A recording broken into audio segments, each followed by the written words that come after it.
दोस्तों, छींक का आना, छींक का लगना, ये सब इनवॉलंटरी चीज़ें और कभी भी इत्तेफाक से हमारे साथ ऐसी यानी सामने आ जाती है सब चीज़ें। तो आज मैं आप लोगों को बताऊंगा कि ये छींक के आना क्या होता है। स्नीजिंग हम इसको बोलते हैं, यानी छींक क्यों आती है। क्योंकि हमारे पास आसपास माहौल में बहुत सारे लोग इसके ताल्लुक से नहीं जानते और कुछ लोग गलतफहमियों के शिकार होते हैं कि छींक का आना वो अशुभ समझते हैं, यानी कि उसको मनुष्य समझा जाता है, किसी मुसीबत का ये संकेत होता है। इस तरह की जो है एक मेंटलिटी पर लोगों की होती है। इसलिए मैं आज मेडिकल साइंस की नज़र में छींक आना, स्नीजिंग क्या होता है बताऊंगा। ऐसे ही हेल्थ से रिलेटेड कंटेंट हम लोग यहाँ से प्रोवाइड करते रहते हैं, इसलिए इस चैनल मेडिकल लाइफलाइन को आप ज़रूर सब्सक्राइब कर दें, क्लिप को लाइक करें। दोस्तों, छींक का आना ये हमारे लिए एक बहुत ही ज़बरदस्त बॉडी के तरफ से एक बेहतरीन गिफ्ट है। जैसे क्या होता है छींक आना दोस्तों, हमारे नेज़ल कैविटी और जो थ्रोट है यानी कि गला है, वहाँ पर जो म्यूकस मेम्ब्रेन होती है, वहाँ पर किसी इरिटेंट्स का आना, यानी कोई चीज़ ऐसी उसके स्पर्श में आ रही है, जैसे कोई डस्ट से कोई ट्रैगर से किसी को कोड़ हो गया, फ्लू हो गया, तो ऐसे सब चीज़ों के अंदर जब भी ये सब चीज़ें म्यूकस मेम्ब्रेन से जो है तो कांटेक्ट में आएंगी, तो वो मेम्ब्रेन फ़ौरन यानी हमारे जो ट्राइजेमिनल जो नर्व होती है वो रिफ्लेक्स देता है दिमाग से,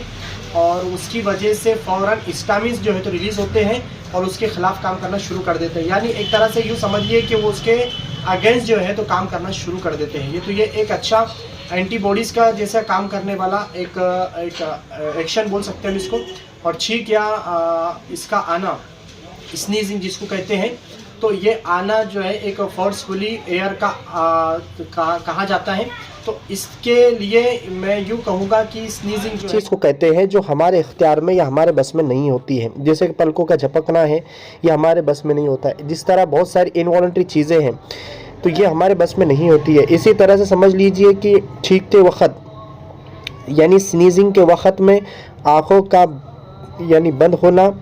ये एक इनवॉलंटरी चीज़ है जो हमारे इख्तियार में नहीं है, क्योंकि ये एक नर्वस सिस्टम द्वारा किया होने वाली एक प्रक्रिया, ये एक प्रोसीजर होती है। इसमें एक्चुअली जो ट्राइजेमिनल नर्व होती है वो एक संकेत ब्रेन को देती है, जो कि मेडुला के अंदर इसका सेंटर होता है कि छींकते वक्त उस चीज़ में जो कि हिस्टामिन्स रिलीज़ होते हैं। जैसे कि आपको मैंने इससे पहले क्लिप में बताया कि होता क्या है कि जब भी हमारी म्यूकस लेयर जो कि नोज़ और थ्रोट में मौजूद होती है, एक तरह की लेयर होती है जो कि उसके ज़रिए से बाहर का कोई इरिटेंट्स या कोई ट्राइगर्स वगैरह जो कि फ्यूम्स, डस्ट वगैरह के अंदर मौजूद होता है, यानी जो भी हमारे बॉडी को हार्मफुल चीज़ होती है हमारे बॉडी में इंटर होने की कोशिश कर रही होती है, उस वक़्त में हमारी बॉडी का इम्यून सिस्टम उसको बाहर फेंकने के लिए एक इंस्टेंट जो है एक एक्शन लेता है, जिसको हम लोग स्नीजिंग कहते हैं, छींक आना कहते हैं, जो कि म्यूकस लेयर पर मौजूद डस्ट फ्यूम्स जब भी वहाँ पर हमला करते यानी आते हैं, तो फ़ौरन जो है लंग्स के थ्रू